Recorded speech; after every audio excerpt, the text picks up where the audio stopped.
The stream seems okay on my end, but if you're getting problems, let me know. Okay, cool. Can you hear me?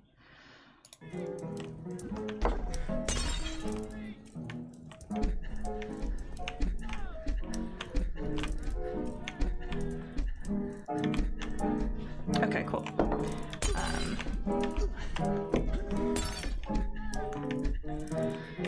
Yeah, I'm not sure where to find this spoon. Maybe we can backtrack a little bit and see if there's something that we missed.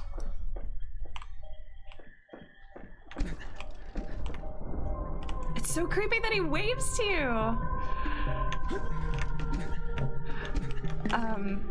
So yeah, so in terms of villainy, right, like, the last couple of streams we talked a bit about, oh, that was interesting.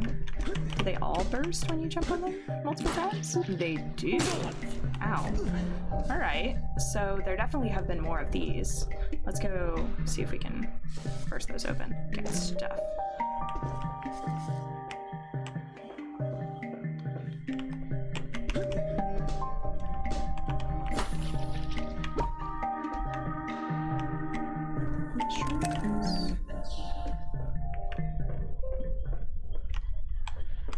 Actually, I don't think I saw this anyway.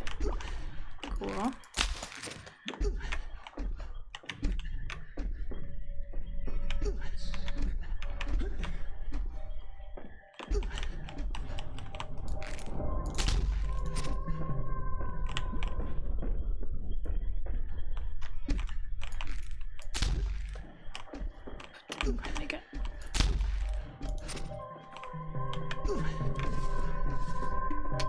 So, villainy is kind of an interesting thing, right? Like, when constructing antagonists, it's actually not necessary for an antagonist to be a villain, to be clear. And I think I would draw the line in terms of what that distinction is between, is the person evil or are they just like getting in the way? Functionally, for a lot of stories, that's the same thing. But I think there's kind of layers to how you construct that. So obviously that's extremely culturally imbued with whatever your own ideas of what a villain is. So for example, in this game, it is very clearly constructing this idea that our antagonist is evil through some markers that we've pointed out before. Things like, you know, creepy, kind of sexually threatening things that he's saying toward a little girl. The fact that he literally stole her. All of these are things that we, while they're all motivating forces for our player character, are also things that signal to the audience, like, this is evil. Okay, I am not sure where to find this spoon. Yeah, I don't even know where to start.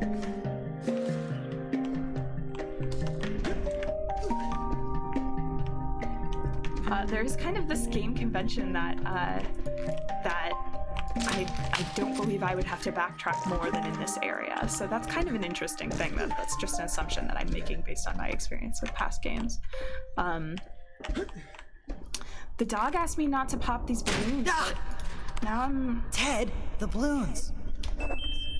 But I'm sort of feeling like I don't know what else it could be. Sorry, doggo.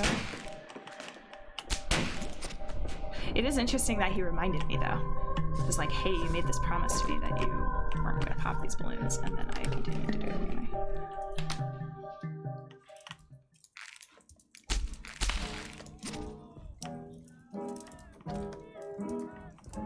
I feel like the little music notes coming out of these, it's a good touch. Yeah, pictures on the wall.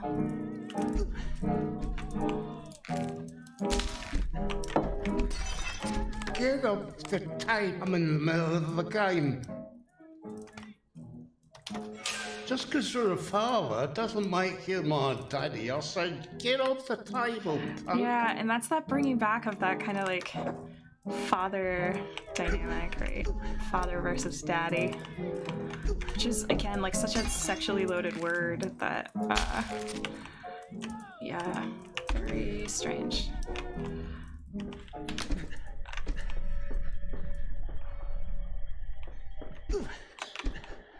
But yeah, and you know, this idea of what makes a character a villain also is why it's really hard when people talk about, you know, games being apolitical, where media scholars are just kind of like, there's no such thing as apolitical because every decision you make is sort of imbued with your own ideals.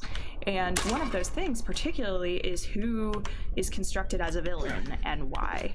So in this game, it's, you know, some construction of the devil, and that is signaled to us through those actions. And you know, that's all very particular to a certain viewpoint. And beyond just who's constructed as a villain, there are other tons of small choices that indicate that he's a villain. He's wearing all black, he's smoking a cigarette. You know, if he were holding like a flower, how would that change that? A scribbled note. Yeah, I'm a little Trying to sleep. A little lost on where to find this spoon. At 8:10 p.m. A scribbled note. Yeah. Trying to sleep. Awake at 8:10 p.m.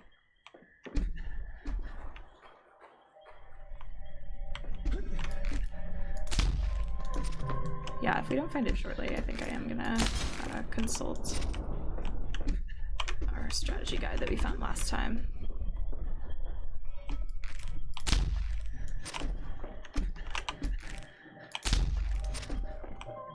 Because I do just kind of feel like I'm going in circles here.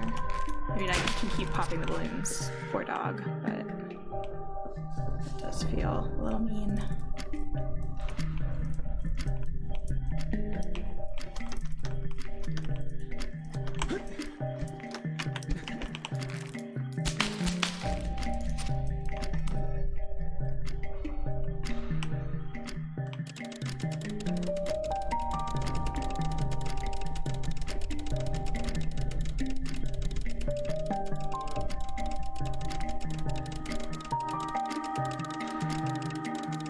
I sort of suspect without the spoon, this isn't really gonna do much for us.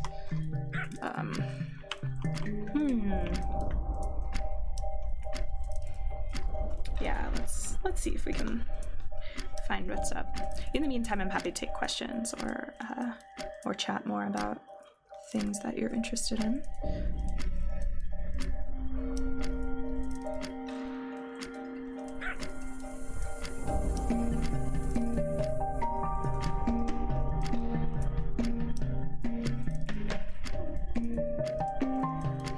Super, like, I knew we talked about this a little bit last time in the last stream, but I am super grateful for the devs actually putting walkthrough on their page, because this feels like a game that is in the tradition of classic adventure games trying to blend story and puzzles, and actually to this point it's done a great job. We've talked about before, it's done a great job of actually imbuing story into those puzzles, but I do feel like sometimes not putting the pieces of the puzzle together quickly enough really does impact the narrative experience. And we've had that come up before too, where it actually was designed in, but having to completely backtrack when we got a gating mechanism unlocked was a little bit of a pacing killer. So I just, you know, rather than beating my head against this, I'd rather just look it up.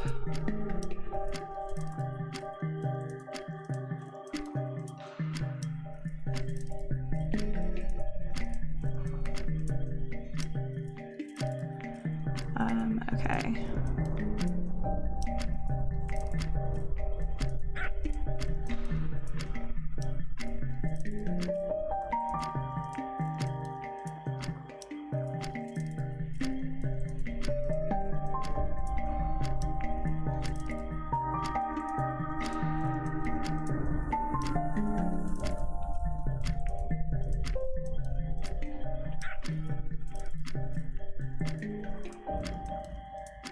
Okay, so it looks like we just missed the spoon previously.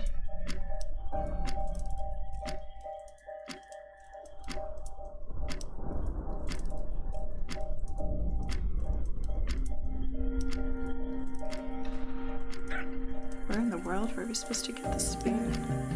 Okay.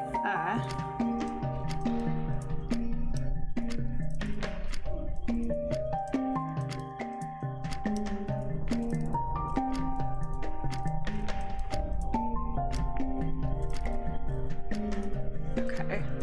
So the instructions are from the well. So we're gonna go back to the well and see if we can grab the spoon.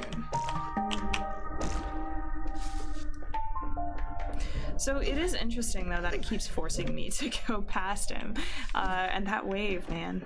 It's a moment that I think adds a little bit of levity to this whole process too. Yeah, we're popping every single balloon. Sorry, dogs.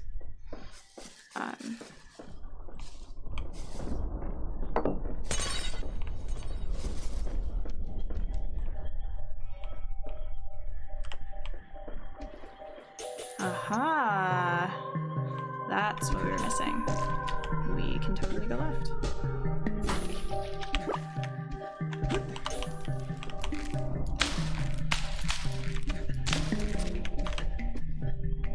Yeah, it totally felt like a fall into the dark abyss sort of situation, but alright.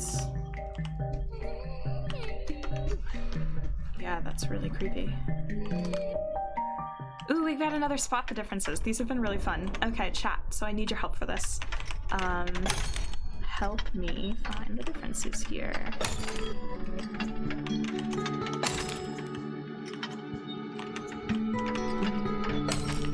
And also, these spot the differences have been a really good way of... Oh man, that was creepy. He appeared with that.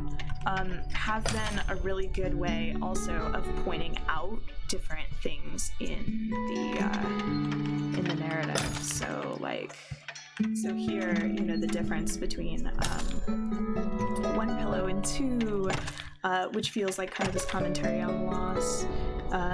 You know, the two people in the mirror versus just Pinstripe, which feels like kind of a commentary.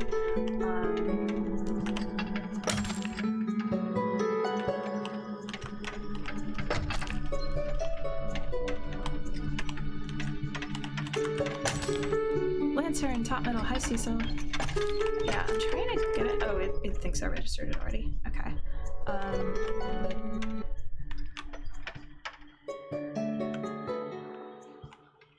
Yeah, what else we got?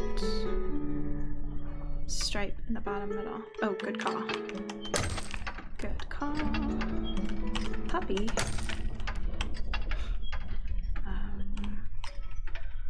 Last thing. What is it? It's kind of hard to see with this anyway.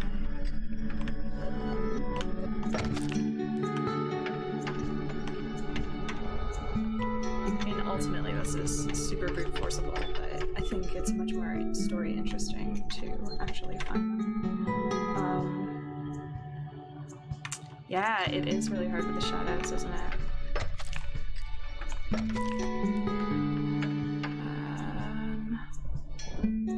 Yeah, but it seems like the kind of common theme of this one is, you know, there are a lot of things here that are two things versus one. I feel like it's probably something in here.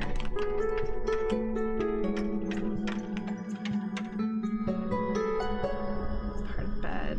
So I thought that, but yeah, so I've got this guy already.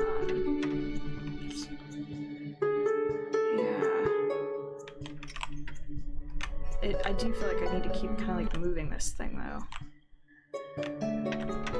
Like, yeah, I thought that.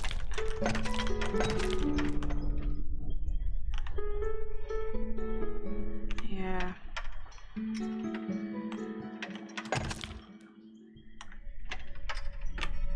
I mean, again, this is super brute forceable and we totally can brute force it, but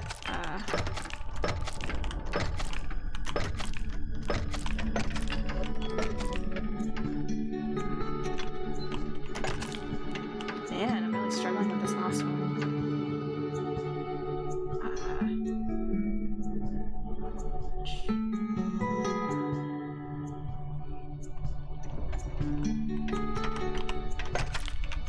Yeah. Seems game, I guess.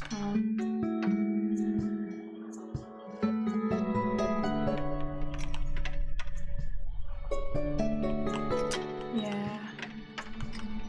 Oh, good call. Good call. Nice job.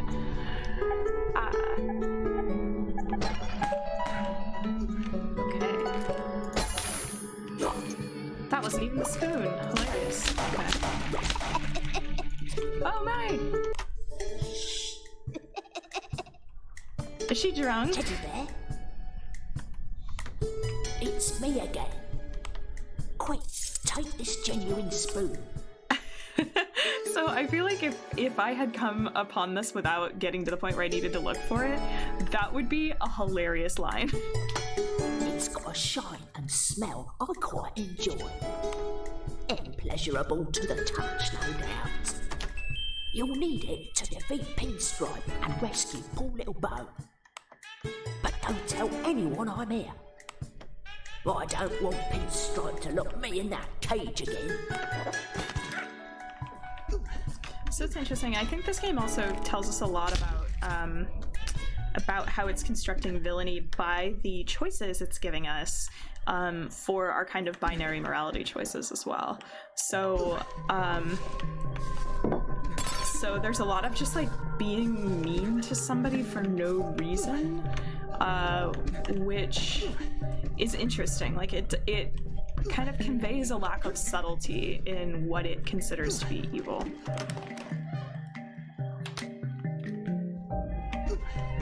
I don't know why I keep going in here. Let's just run past it.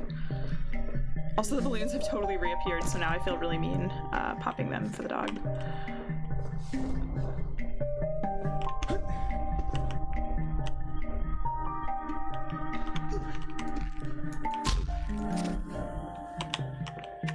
Also, spot the difference puzzles are really fun with chat.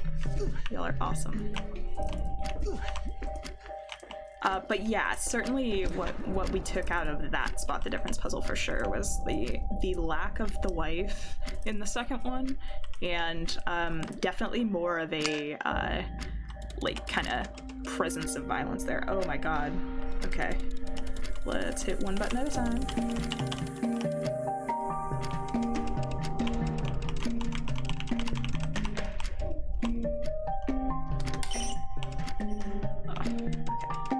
Really glad it didn't go around again.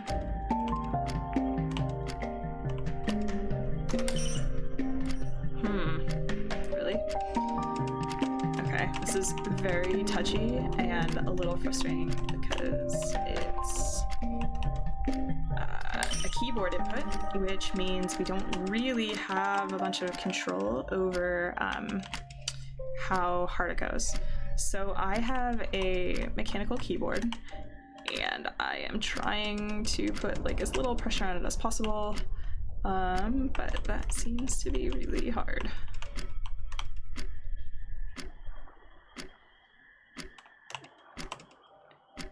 Yeah, that's a good point, actually. I'm trying to like align this, and you're totally right that I probably should not be doing that. I should just go for the 810 that I mentioned. Good call.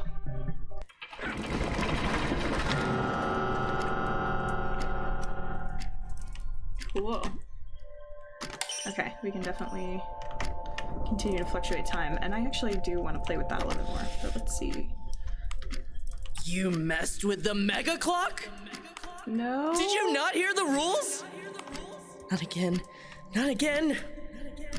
So yeah, like almost all of our dialogue choices in this game have essentially boiled down to stop talking or continue conversation, or like say the thing you probably would say versus like an egregiously mean thing for no reason. Yeah, I think you're right. I think it was meant to be like just an indicator to the player that you need a fork and a spoon, which feels a little strange if you already have the fork and spoon. Okay. Mr. Pinstripe's gonna curb stomp me. Curb stomp. Okay. Again.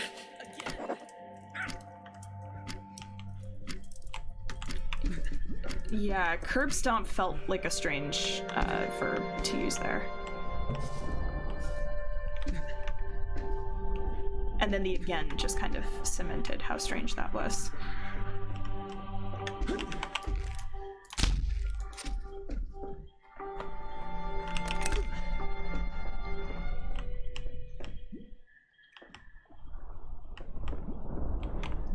A scribbled note.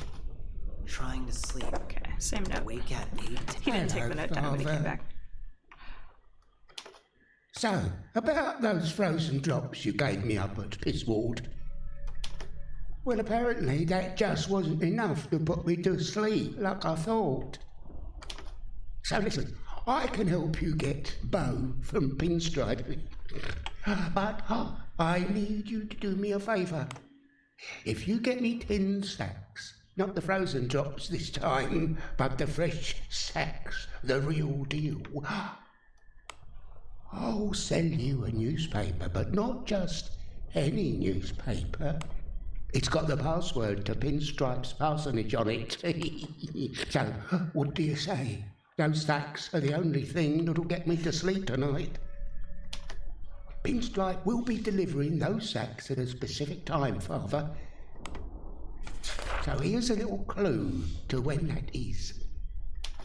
Once you find the sacks, bring them back here so I can suck them dry.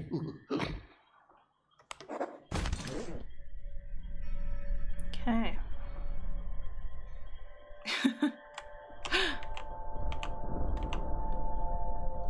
Okay.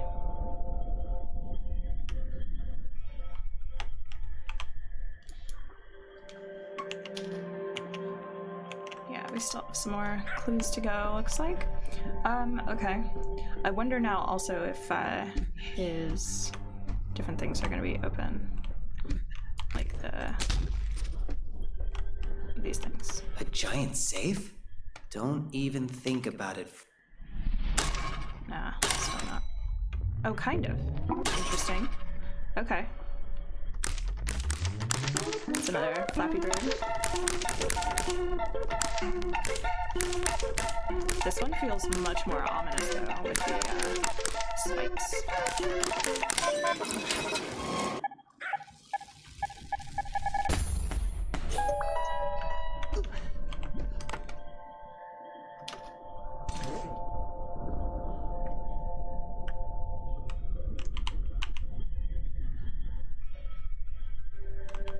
Okay, so it's gonna give us departure time, I guess. And then the other one was down over here.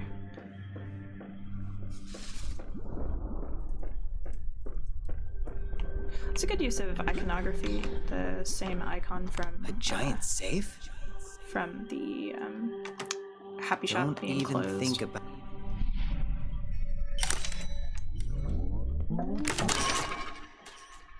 So this one is much less menacing. There's no scary. Oh gosh, but way harder. Okay. So much less menacing. No big scary spikes, but actually they're a little harder to see, and I suspect yeah, that one is a little harder to actually make.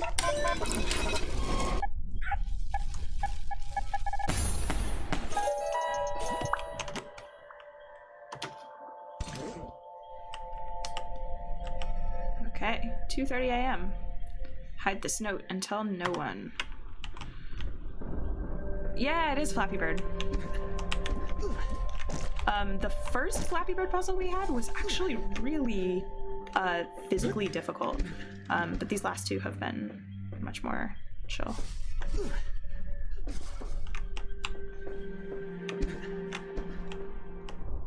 I like though this clock that it has kind of the subtle arrow pointing up. It's that thing that I talk about sometimes, but it's really hard to get players to look up in games. Metroidvania, though, at least there's kind of the expectation that you'll be moving vertically through the space as well.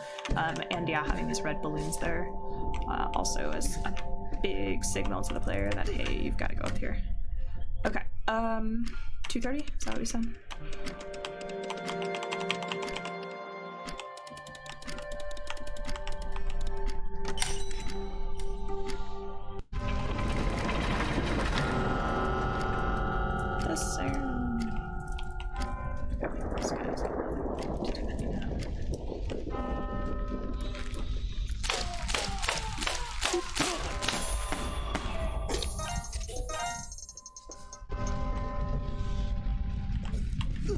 Yeah, definitely really great, like, effects in this game in general.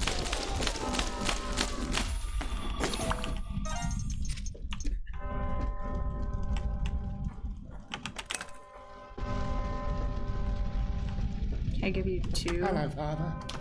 You're gonna buy a newspaper? It'll show you No, the clue okay. to get up into Pinstripe's castle. It's not a drop-off situation.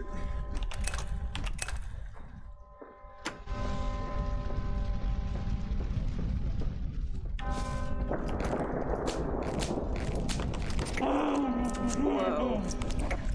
That's unexpected. Okay.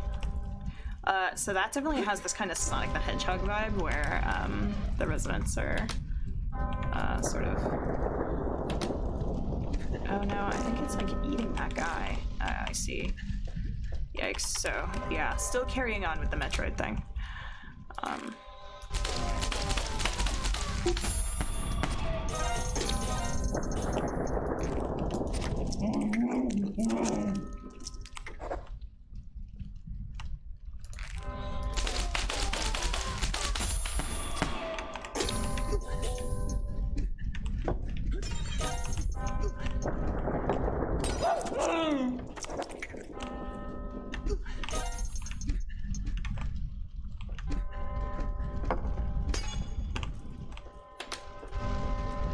Very creepy.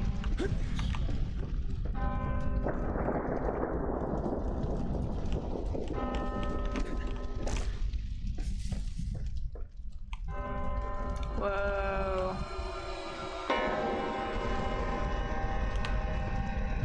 Oh, you just missed the ceremony, Ted. Look how sweet her little face is. Do you have something to say, sweetheart? Go home, Ted. I have a new daddy now. Oh my god, y'all, come on. He'll keep me safe. And he loves me dearly. Also, what is this choice? So like who says like, okay. It's over, Ted. Too bad there's no way to turn back time.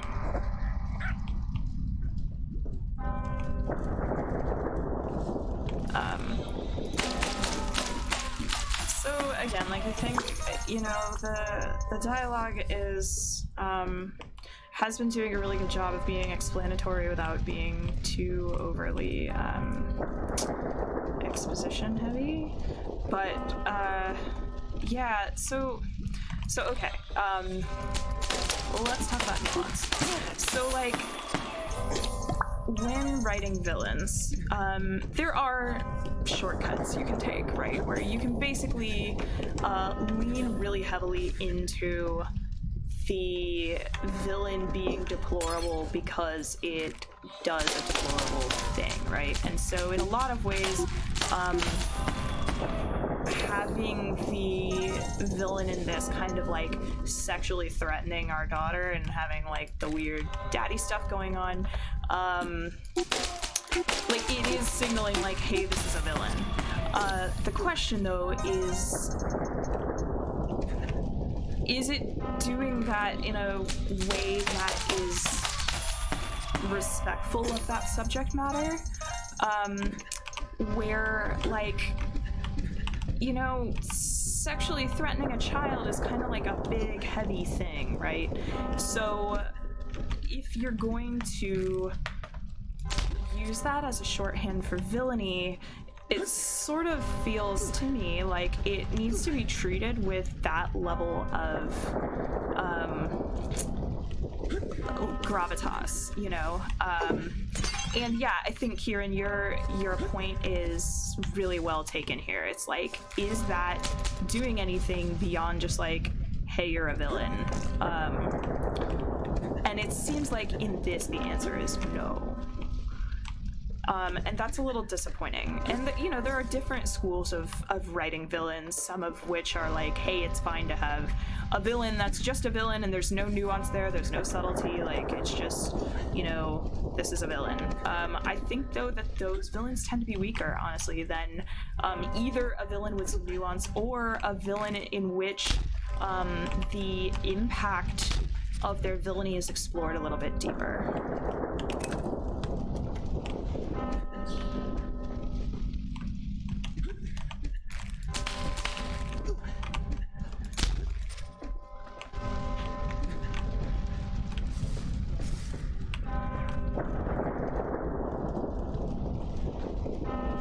Okay, we're missing one.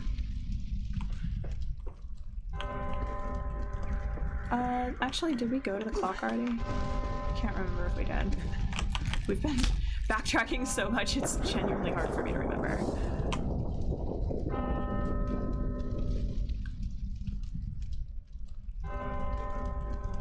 Yeah, I mean, I think that this town is supposed to be that, right? But it does also feel like this is signaling that evil by virtue of everybody just being drunk.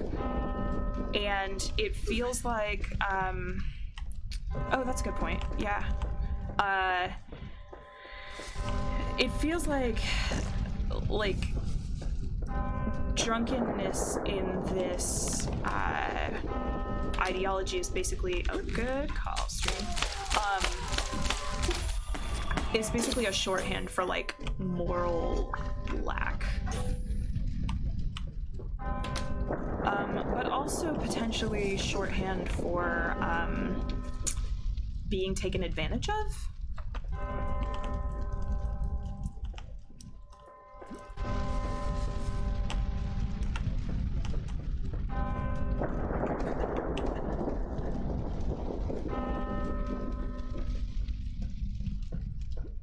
Hello, Father.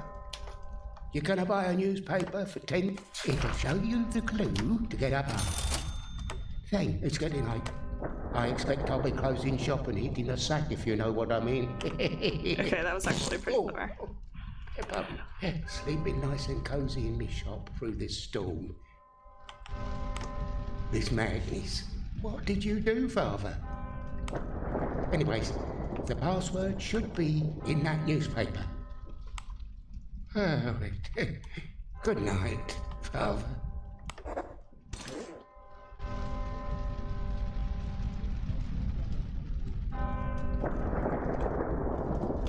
Interesting.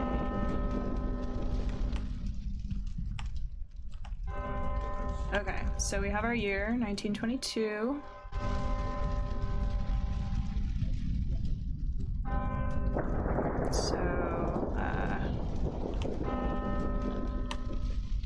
Yeah, so there was a car accident and we died along with our daughter.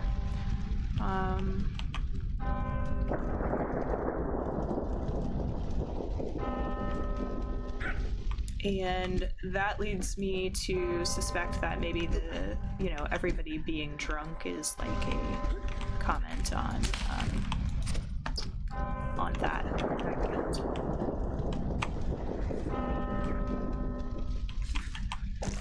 But then it does lead to like why I have this anxiety, like this sort of like deep anxiety about somebody else being a better father.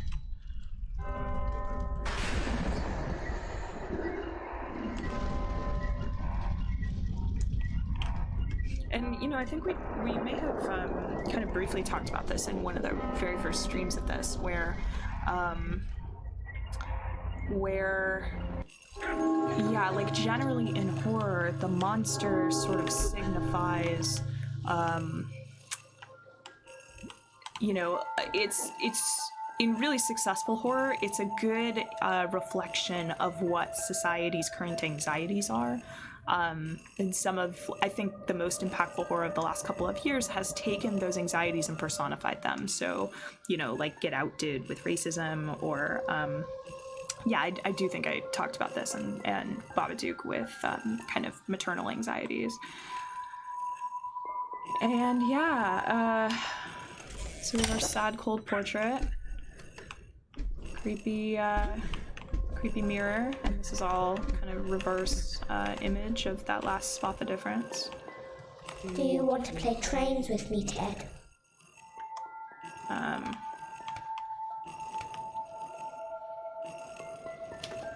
You can be the driver. The dizzy wizzy driver. Is your poor little baby upstairs, burning and dying? You croaking little pig! Yeah, it's, so... I think the insults are probably one of the weaker areas of the writing. Like, I think that the explanatory text is actually extremely strong, but the insults, for one, feel really unnecessary. Like, it feels like if you cut those completely, all of the writing would be stronger. With my new daddy. The boy there was also really strange. And I'm wondering what the implications of that are. Boy is such a loaded word, too.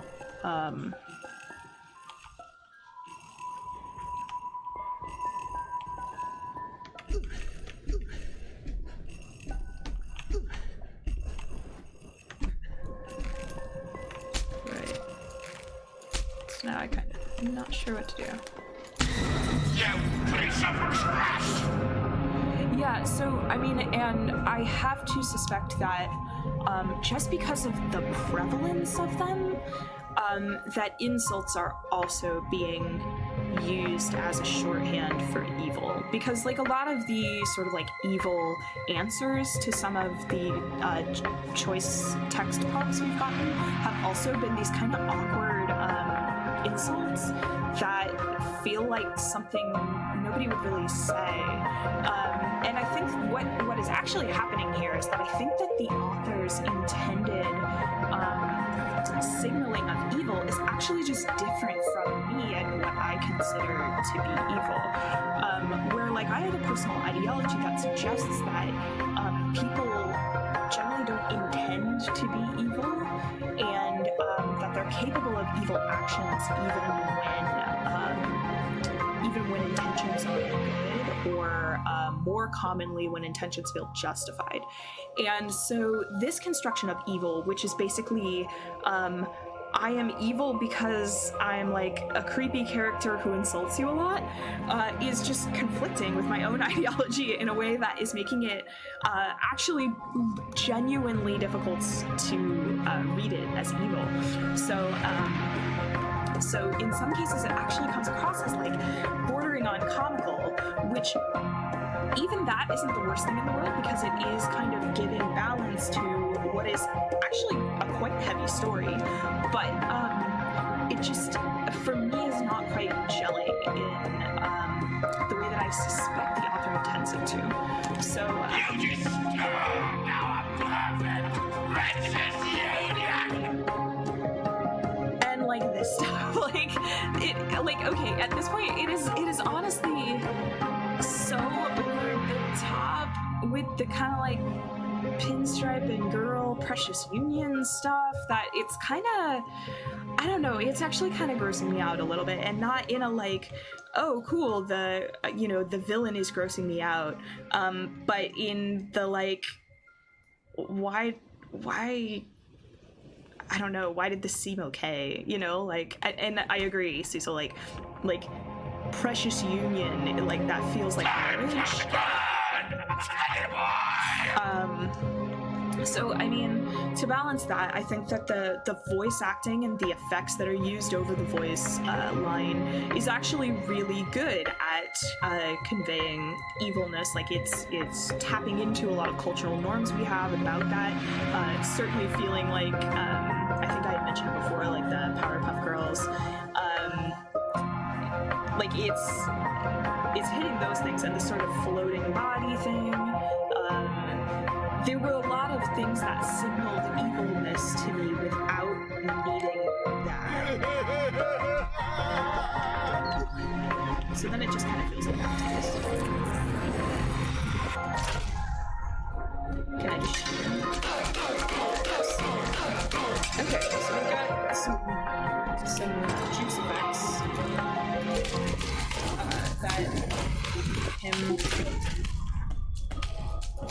pretty satisfying. And the audio design is really good on this. Like, that is pretty clear that there's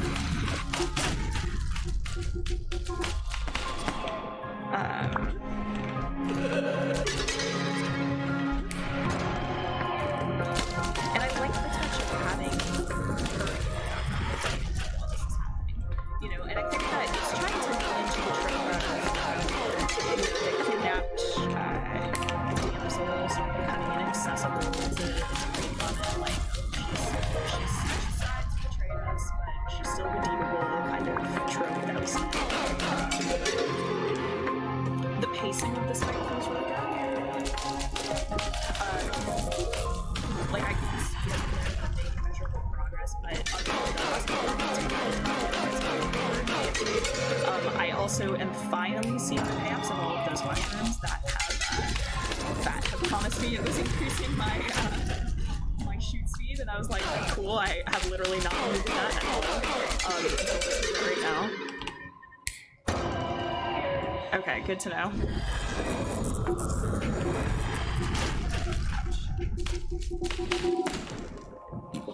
Yeah, I'll try to turn it down. I think this game did not actually have in my volume options.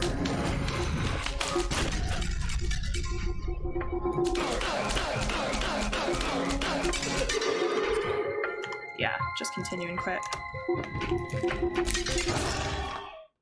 No. Yeah, I'm not sure that I can actually fix that, to be honest.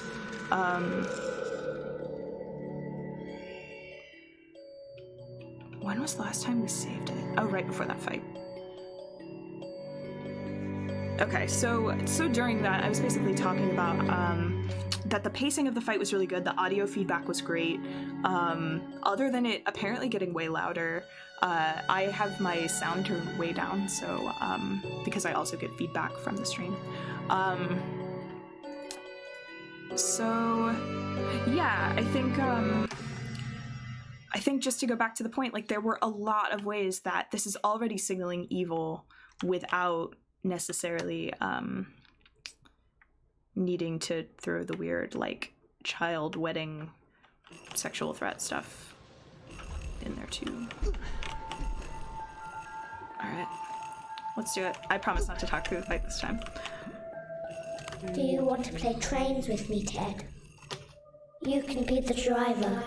The dizzy wizzy is your poor little bit burning and dying. You croaking little owl with my new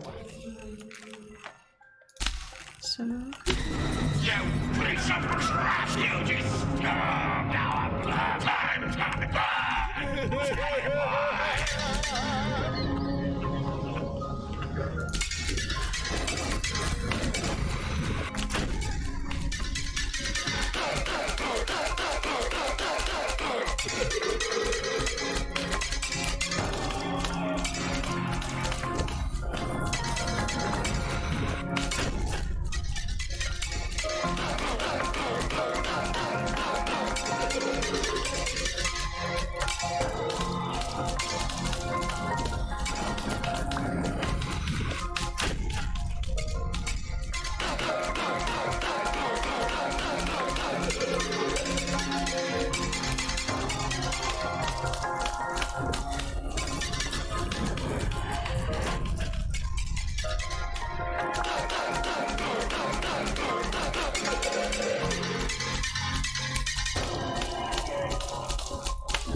So yeah, really good sound feedback.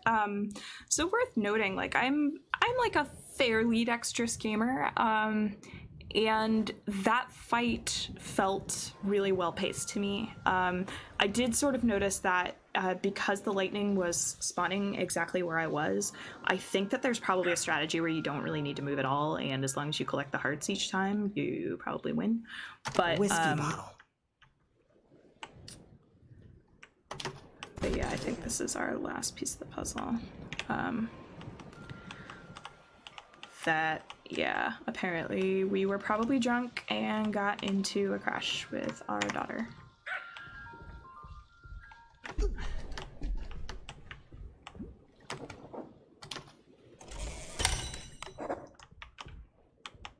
Curious how this ends.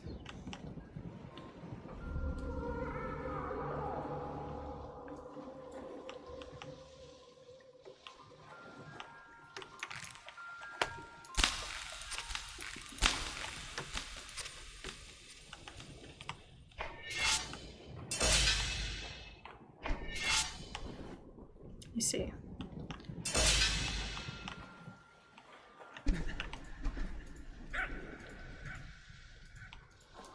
Yeah, I'm actually tending to agree with you, Kieran. I think that that it kind of has to be, right? Like, and that you could even make an argument that some of these insults are a projection of the kinds of thing that maybe like a pastor might insult you with, or I'm not sure, but Ted, go find Bo. Yeah, working on it. I just can't seem to leave this area. Like,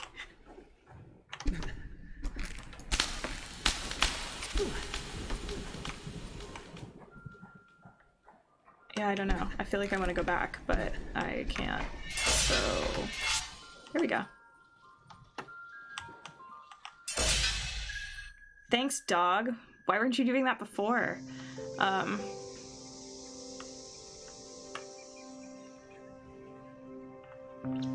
Yeah, so I mean, I was thinking that as well, and I think it's obviously quite intentional that the room is a reflection of this, right? Like, it's a mirror image. Daddy!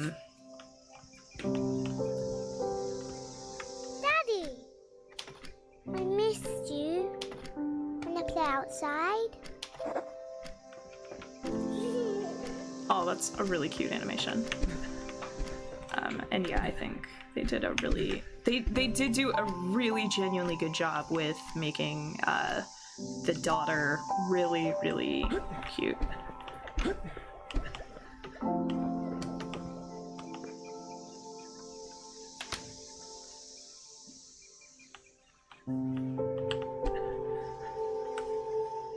Daddy! That looks like Mummy's butterfly necklace. Interesting. So we've had this butterfly following us around for like half the game, with no real indication as to why it was there.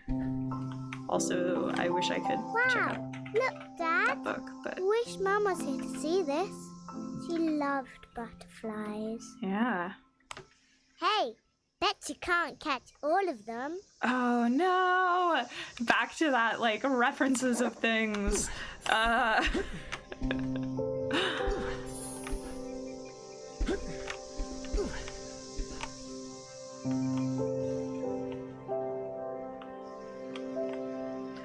Also, though, having this be a credit sequence is really interesting. Hey, Georgie. There are not enough playable credit sequences in the world. And we've also talked in a few of the streams now about the idea of denouement, and this actually is feeling like a great, moment of denouement. Where, like, we've beaten the big bad. This is us kind of seeing the fallout of it. Though I'm still not entirely sure if this is meant to be a metaphorical representation of like heaven.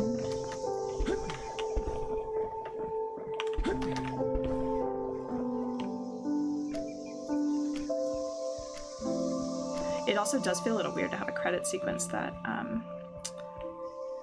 that has that feels like a puzzle still.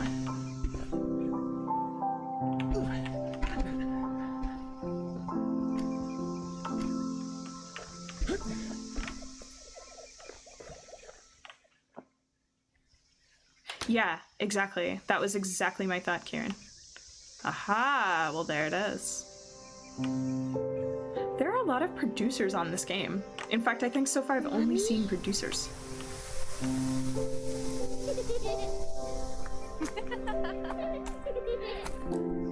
Which is really strange. I wonder if there was maybe like some crowdfunding or something and they just credited everybody as a producer.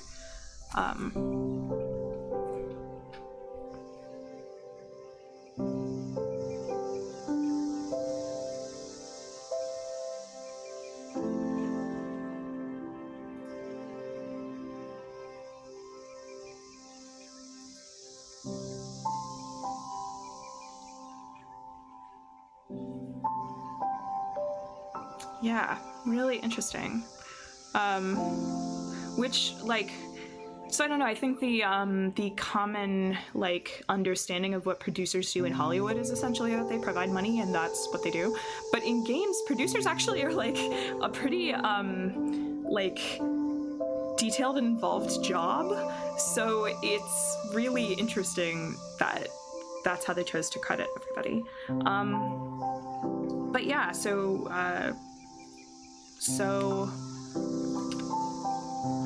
lots to talk about.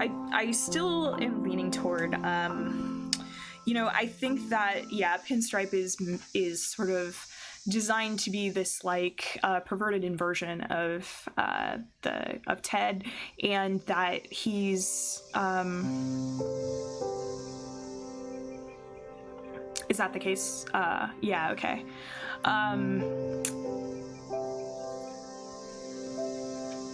Yeah, I don't know enough about how Hollywood operates in that way to speak to it, but in the game industry, yeah, producers are like a role on the team that have actually a pretty active and involved role on the team, at least in my experience. So yeah, so like I'm torn, right? Like, I think overall, the overall narrative and overall symbolism was really great. I think that, you know, they did a good job of allowing you to connect to the daughter, and as a player, I felt motivated by her, even though it was a little bit tropey that, you know, you basically had a damsel.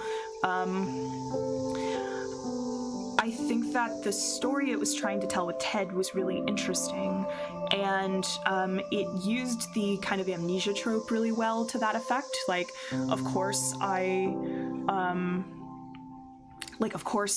might not necessarily know when I wake up on the train to the afterlife what has happened or what is going on. So yeah, I think the amnesia trope was used pretty effectively there. It's more like the actual words on page writing that that felt a little off in places, and you know, for the reasons I described. I think that if you do want to read Pinstripe as this like inversion of Ted, it becomes even weirder, all the like stealing and daddy stuff and like all of that. So I don't know. I was actually recently in a panel on how to do like adult content writing for things like erotica or difficult subjects or stuff like that. And you know, one of the things that was brought up, this is about to get, just as a content note, this is about to venture into adult themes and sexual non-consent. But so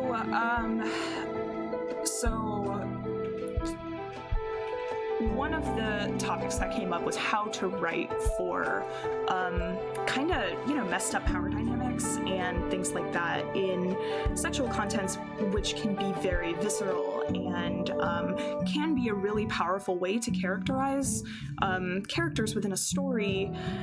And, you know, one of the bits of advice that was given was basically that when you're writing that kind of stuff, you want to be very aware of the tone of it and whether the tone is seeming to condone or be like titillated by that stuff.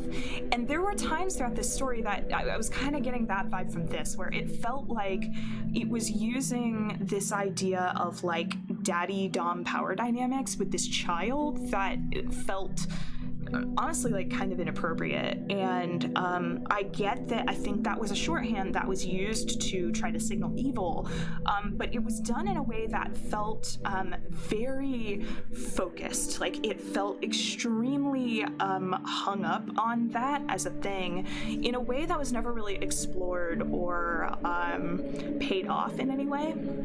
So, which then leads me to wonder, like, why is it there? Because we had so many markers that this was someone evil, and we even had markers that he was playing on, you know, the anxieties of the father. I think that one line would have been enough to get that point across. We didn't need the point to keep coming back over and over and over. So interesting that there's kind of a new game plus feature. I think this is probably the last stream that we'll have for this particular piece.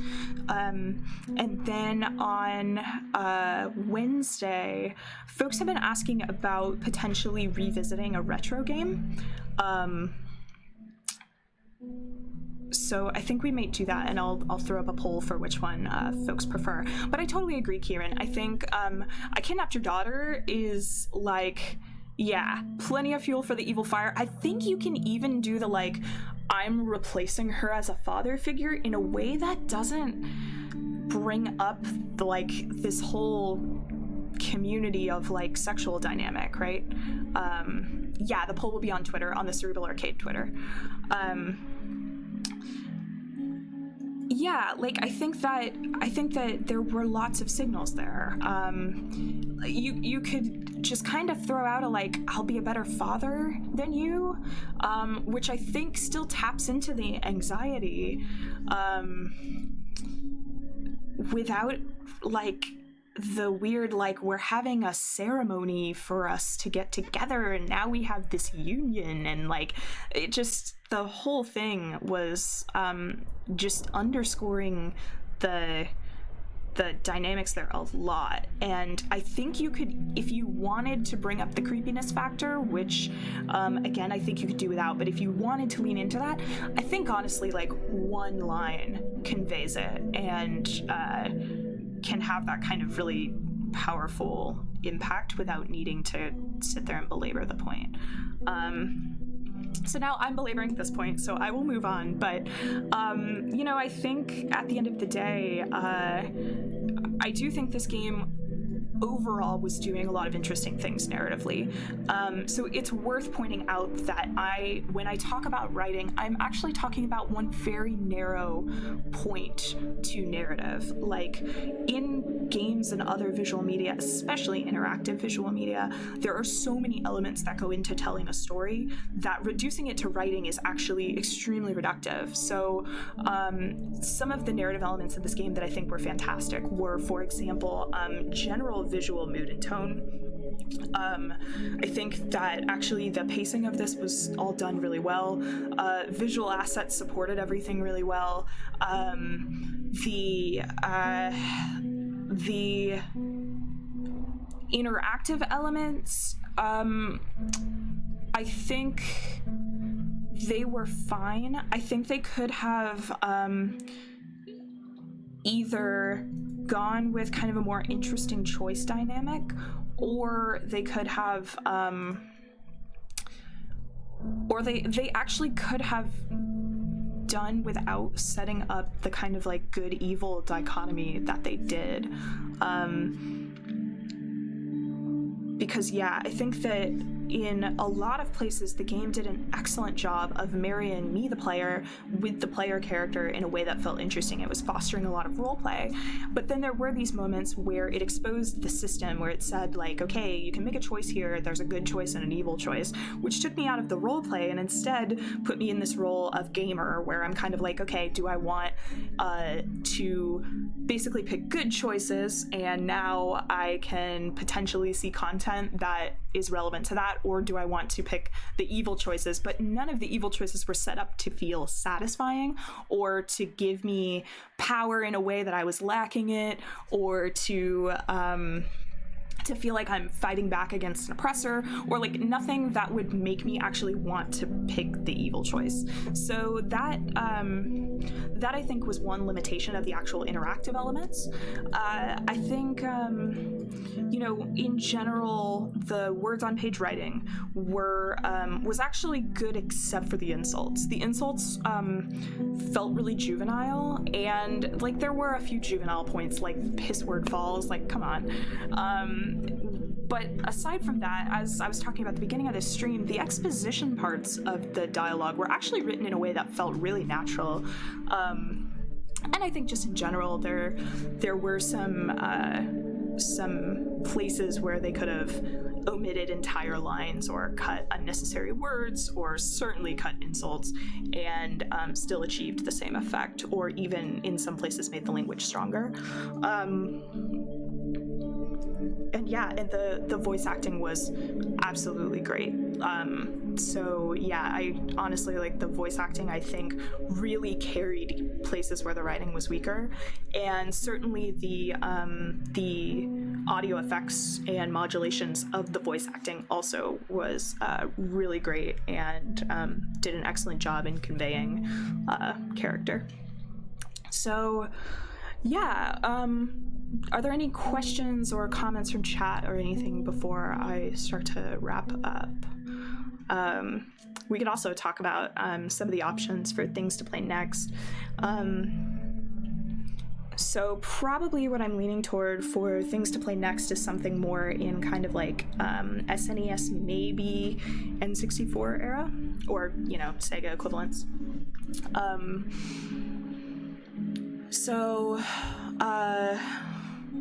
There's lots of stuff. I'm kind of leaning toward like cool things from my childhood. So certainly one of the first games that got me into game narratives in the first place was oh, thank you, Kieran. That's really nice.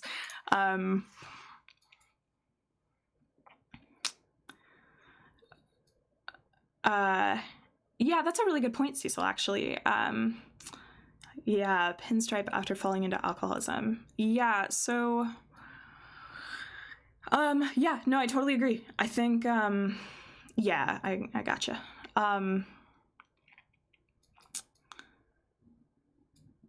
If it's him falling into alcoholism, then I agree that the sexual undertone stuff is in that case almost even weirder.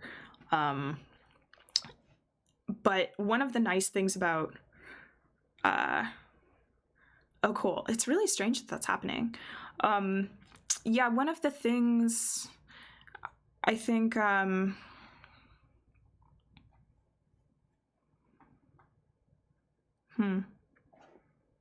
one of the things that's nice about writing and narratives that fit into this kind of surreal model are is that like it can handle that kind of ambiguity. Like we can say maybe this is a personification of his anxieties, maybe this is literally him after a certain fall, maybe this is a bunch of various things, but there doesn't have to be one right interpretation. And I think that, especially since I do critical analysis streams, it's really important to stress that I don't believe in one right interpretation. So yeah, that's a good point to bring up.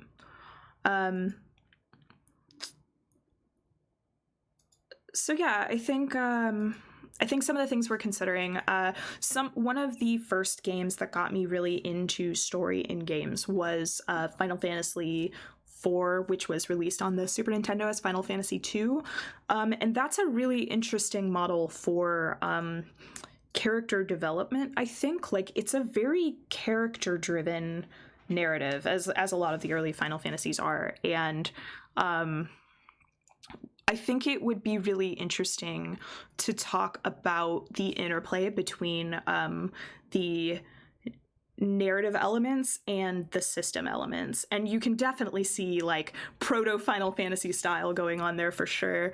I think that both 4 and 6 have really great narratives of that same kind of driving force, and then things changed really dramatically in 7. So playing one of the earlier ones would be good. 2 would be great because, or 4 would be great because I played it so much as a kid that they think we could actually get through it fairly quickly. But it would take several streams, so that's a thing to keep in mind. Another one is Link to the Past, which is my favorite Zelda game, spoiler. And since we did talk a lot about Zelda games and the conventions of Zelda games, that's one we could play as well. There are others that are a little more obscure. So on Scholars Play a couple years ago, we did a series of streams where each of the recurring scholars at the time played really influential games from our childhoods. And I played Soul Blazer, which was another SNES. I can't remember if it's Square or Enix, but one of those. That also is a very Zelda-esque game with really interesting themes of kind of like world annihilation built by and then followed by reconstruction, which you can certainly see different like very Japanese kind of narrative influences there, and is just a really interesting game. And then there's also beloved classics like Secret of Mana, which would be interesting, though my one hesitation with that game is that it does rely on grinding to a degree that might not be that interesting to watch. Like, this is my one hesitation with a Final Fantasy game as well, where we wouldn't necessarily have that same problem with Zelda.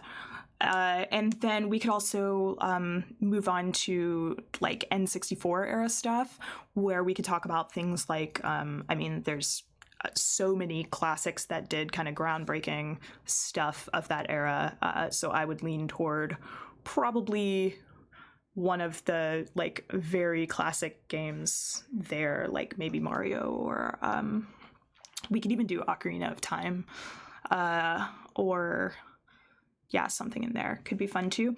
And then I think also over the next few weeks, I may switch it up a little bit and fill in with some non-narrative games just for a little bit of a break. Some of the streams that folks have really enjoyed on Cerebral Arcade have been my more kind of Twitch game, like multiplayer kind of stuff. Certainly got really positive reactions from the Street Fighter stream, and also when Scholars Play did Overwatch back in the day. That was also a lot of fun, and Overwatch has evolved a lot, but I don't know if you necessarily want to watch me flail around in Overwatch for a couple of hours. So any of those could be fun too. So yeah, I'll throw a poll up and see what we're thinking for retro games. And I have not played the Turing Test. I've not even heard of that as a game. I would be really interested. If you want a link to what it is, that would be super cool. We do have some in the narrative game back catalog as well. So things like Wander Song, I've been kind of interested in. There's some really cool like Telltale-esque games that are leaning into procedural a bit more. There was like the Call of Cthulhu game. There have been a few in that vein. Oh, that's interesting. Okay, I'll definitely take a look. Yeah, things with dexterity puzzles, I tend to lean away from on stream, but this game was a small exception to that, since it was so kind of coming out of adventure games. So yeah, so I'll post a poll and we'll kind of see where we're looking at, but I'll definitely look into that as well. So anyway, thank you so much for watching. I'm sorry about whatever weird network stuff's going on with Twitch, but appreciate you sticking it out, and definitely thank you for all of your help with the puzzles. And we will pick things back up on Wednesday with a cool new retro game. So thank you so much, and I will catch you all Wednesday.